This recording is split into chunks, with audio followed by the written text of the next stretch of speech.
ایک ہے الفقہ الاکبر، ایک ہے الفقہ الاصغر۔ علم الکلام یہ الفقہ الاکبر ہے، علم الاحکام یہ الفقہ الاصغر ہے۔ علم الکلام یہ الفقہ الاکبر ہے اور علم الاحکام یہ الفقہ الاصغر ہے۔ تو یہ امام حنیفہ کی کتاب علم الکلام میں ہے، عقائد میں ہے، اس لیے اس کتاب کو الفقہ الاکبر کہتے ہیں، اور یہ امام ابو حنیفہ رحمۃ اللہ علیہ کی کتاب ہے الفقہ الاکبر۔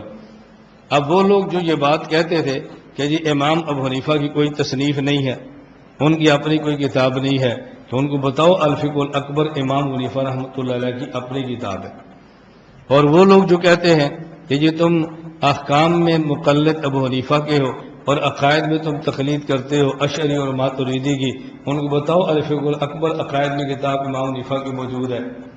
تمہیں کس نے کہا کہ ہم ان کی تقلید کرتے ہیں؟ تقلید تو عقائد میں ہوتی ہی نہیں ہے، اس میں کیا تقلید کرنی ہے؟ لیکن یہ کو کہ ہم تک عقائد سمجھتے ہیں، اور کن سے سمجھتے ہیں؟ امام ابو حنیفہ رحمۃ اللہ علیہ سے۔ اب جو اس درسگاہ سے گزرے گا نا، وہ سینہ تان کے کہہ سکتا ہے کہ میں نے عقائد کو پڑھا ہے اور عقیدے کی کتاب امام ابو حنیفہ کی لکھی ہوئی الفقہ الاکبر پڑھی ہے۔ اب کتنا آسان سی بات ہے، لیکن جب پڑھا ہوگا سمجھا ہوگا تو پھر ہی کہیں گے نا۔ جب پڑھی اور سمجھے نہیں ہے تو پھر اشکالات پیدا ہوتے رہیں گے۔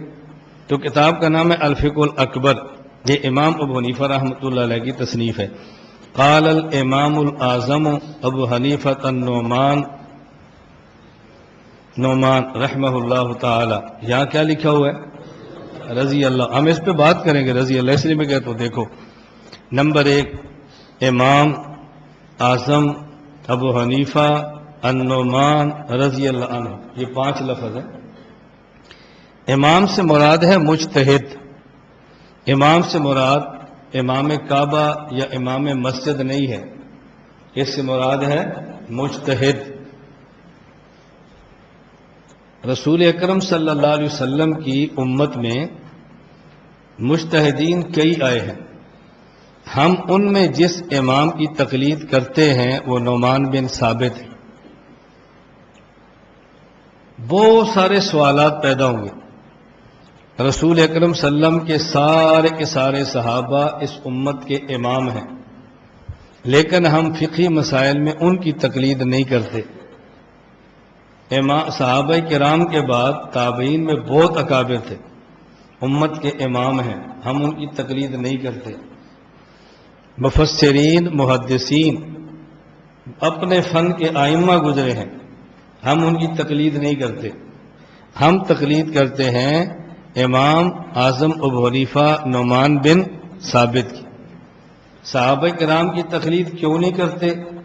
یہ سوال وہ کرتا ہے جس کو تقلید کا معنی نہیں آتا، اور جواب وہ نہیں دے سکتا جس کو تقلید کا معنی نہیں آتا۔ اس لیے میں ایک جملہ کہا کرتا ہوں، اگر ہمارا مخالف سمجھتا اعتراض نہ کرتا اور ہم سمجھتے تو جواب دے لیتے، وہ نہیں سمجھتا معترض بنتا ہے، ہم نہیں سمجھتے تو جواب نہیں دے پاتے، تو دونوں کے اندر کمی ایک ہی ہے، نہ وہ سمجھا نہ ہم سمجھا۔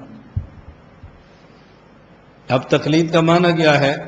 تقلید کسے کہتے ہیں؟ توجہ رکھیں آپ، مسائل اجتہادیہ میں غیر مجتہد کا ایسے مجتہد کے مفتہ بھی مسائل کو بلا مطالبہ دلیل مان لینا جس کا مجتہد ہونا دلیل شرعی سے ثابت ہو اور اس کا مذہب اصولاً و فروعاً مقلد کے پاس تواتر کے ساتھ پہنچا ہو، اور ایسا فرد دنیا میں سب سے پہلے ابو حنیفہ ہے،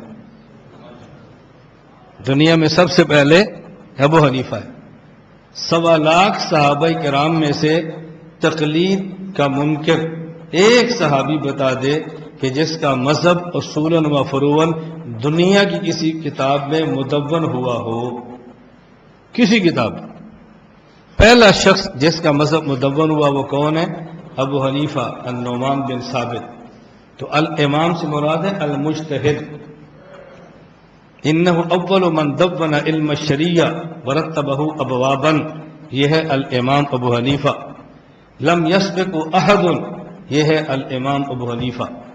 تو الامام سے مراد الفقہ الاکبر کے ایک لفظ سمجھو، الامام سے مراد المجتہد۔